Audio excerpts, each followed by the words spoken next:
Bonjour, aujourd'hui Forest Yoga et respiration. Suite à ma précédente vidéo, le cours Libère tes hanches avec le Forest Yoga, on m'a demandé si le Forest Yoga faisait une part importante à la respiration, hormis le pranayama assis qui était offert dans cette classe. Ce qu'il faut savoir dans la structure d'une classe classique de Forest Yoga, vous avez toujours en début de cours, juste après la mise en place de l'intention, un pranayama. Celui-ci est souvent assis et la posture utilisée, en fait, va déjà coller à ce qu'on veut faire au niveau des postures. La mise en place de ce pranayama-là va également être liée au type d'énergie que l'on veut utiliser pendant la pratique. Cependant, ce qu'il faut savoir, et ce que je n'ai pas précisé dans la précédente vidéo, c'est qu'en fait, il y a la mise en place d'un pranayama tout au long de la pratique de Forest Yoga. C'est Ujjayi. Ujjayi, c'est, pour les personnes qui ne connaissent pas, c'est cette respiration qui utilise l'inspire et l'expire par le nez, avec une restriction ici au niveau de la glotte.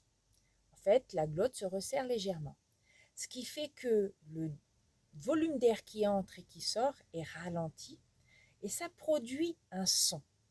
Ce son, c'est un peu celui du ressac des vagues quand vous êtes au bord de la mer. Ça ressemble aussi à un léger murmure.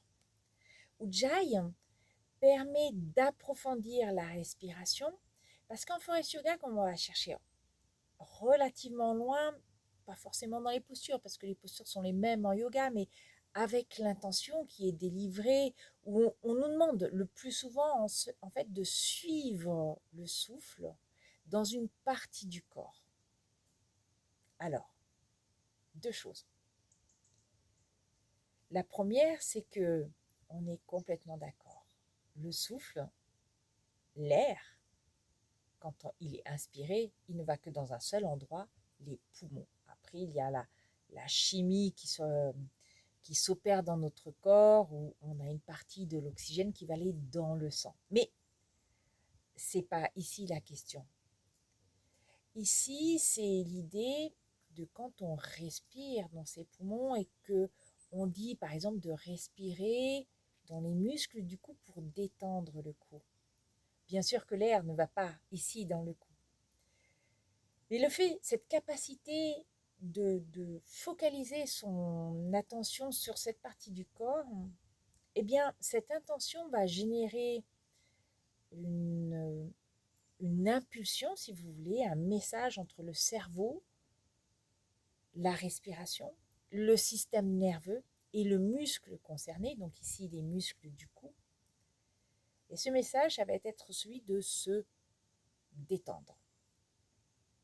D'autant plus que la respiration est essentielle pour la vie d'un muscle, puisqu'il s'agit de sa nourriture. Donc plus vous êtes détendu, plus vous respirez profondément, plus vous aurez la capacité à détendre vos muscles. Maintenant, beaucoup de gens connaissent Ujjayi, mais beaucoup de gens ne connaissent pas Ujjayi non plus. Pour ma part, j'ai mis presque 2 ans à vraiment réussir à faire Ujjayi. Et notamment parce que cette histoire de la contraction de la glotte était pour moi difficile. Voici un petit exercice que vous pouvez faire pour essayer d'acquérir Ujjayi.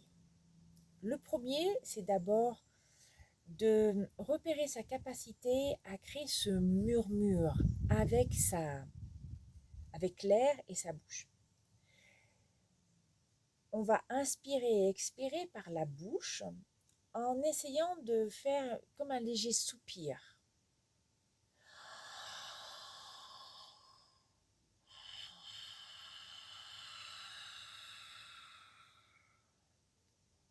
Vous pouvez le faire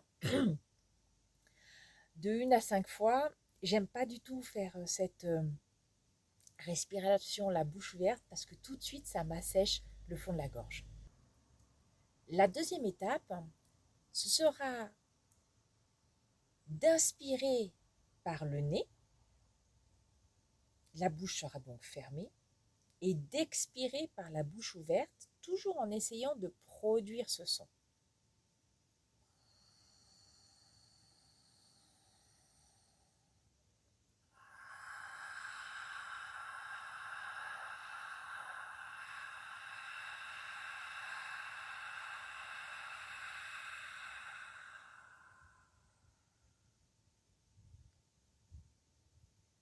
Faites-le 2, 3, 4, 5 fois, jusqu'à ce que vous vous sentiez confortable et vous sentiez qu'il y a quelque chose qui se produit ici, à ce niveau-là, comme tout d'un coup si les muscles qui se trouvaient ici au niveau de la glotte se contractaient légèrement. La dernière étape, c'est d'inspirer et d'expirer uniquement par le nez.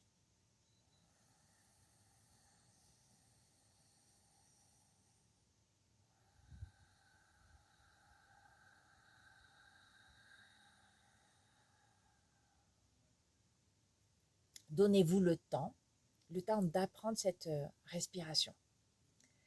Pendant le temps d'apprentissage de cette respiration, si vous n'arrivez pas à respirer en ujjayi, respirez au moins par le nez et essayez de doser votre inspire et votre expire, soit de façon égale, soit dans l'approfondissement de l'inspire et de l'expire en donnant un peu plus de temps encore à l'expire. Pourquoi ? Parce que plus l'expire est long, plus vous arriverez à vous détendre. C'est aussi un très grand contrôle de sa respiration. Je rappelle que le pranayama, ça veut dire contrôle, prana de l'énergie du souffle. Dans les textes indiens, il ne s'agit pas de respirer tout le temps. En fait, ce pranayama doit nous conduire à une chose, c'est la suspension du souffle. Parce que dans les spéculations philosophiques du yoga, et pas uniquement les Upanishads qu'on traduit également par des spéculations, l'idée c'est qu'avec cette suspension du souffle, cette rétention du souffle, poumon vide ou poumon plein, on a cette capacité à aller encore un peu plus profondément en soi, vers soi, ce qui est déjà légèrement différent, vers cette aptitude à sentir que nous sommes en fait en complétude avec ce qui est autour de nous. Enfin, dernière chose sur la respiration, c'est que votre respiration sera de plus en plus optimale au fur et à mesure que vous respirerez complètement dans tout votre corps. Alors, il y a différents exercices de pranayama qui vous aident à cela. Mais avant toute chose, si au début votre corps a du mal à respirer, il mettra beaucoup de temps à se libérer avec la respiration. Moi, je vous invite à sentir le souffle dans votre corps. Sentir le souffle dans le corps, c'est quoi ? Mettez une main sur l'abdomen, mettez une main sur la poitrine. L'objectif, c'est de voir son corps, sentir son corps bouger avec la respiration. C'est prendre conscience. Le yoga, c'est une observation, c'est une expérimentation et une observation, c'est sentir. Sentir sans mettre forcément de mots. Parfois, c'est très difficile d'expliquer ce qu'on ressent en yoga parce que utiliser un mot, le mot ne traduit pas la réalité de ce qu'on ressent véritablement. Il y a des choses intraduisibles et c'est pour ça que des fois, vous trouvez des mots qui, de prime abord, vous les trouvez presque trop forts, trop déjantés, trop perchés et c'est normal. Et puis du coup, on garde aussi les termes qui en fait vont décrire l'expérimentation ultime, mais il y a tout un cheminement à faire pour arriver jusque-là. Dernière chose, quand vous faites cet essai de respirer en mettant la main sur le ventre et sur la poitrine, vous devez sentir votre abdomen bouger. Pourquoi? Parce qu'il y a le rôle des abdominaux. C'est notre respiration normale. Enfin, normalement.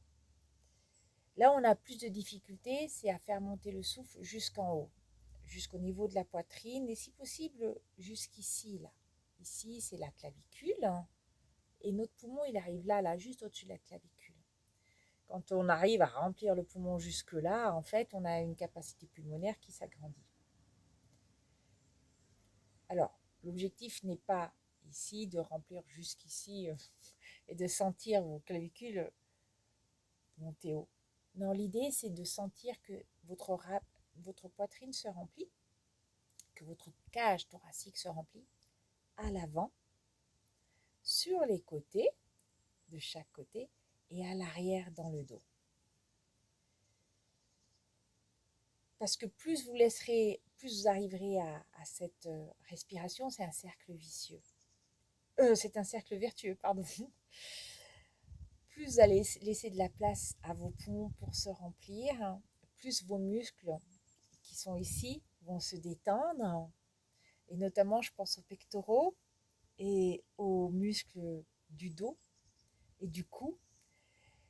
Parce que plus ils seront détendus, plus votre corps sera détendu, plus vous vous sentirez relâché. Et à ce moment-là, cette idée de lâcher prise, qu'on ressent d'abord au niveau physique, parce que c'est dur de lâcher prise dans la tête, et bien vous le ressentirez. Et ça va nourrir votre envie d'aller un tout petit peu plus loin. Voilà, donc, le Forest Yoga, il faut savoir aussi qu'il y a ce qu'on appelle des piliers, si vous voulez, la base du Forest Yoga. La respiration est un des piliers. Ujjayi est la respiration reine du Forest Yoga. Essayez, je vous invite à essayer, c'est très intéressant. C'est pas facile au début, mais après on sent qu'on a une certaine maîtrise du corps, et notamment ça permet parfois aussi de se focaliser, de se concentrer sur la posture. On ne fait pas la posture pour faire la posture.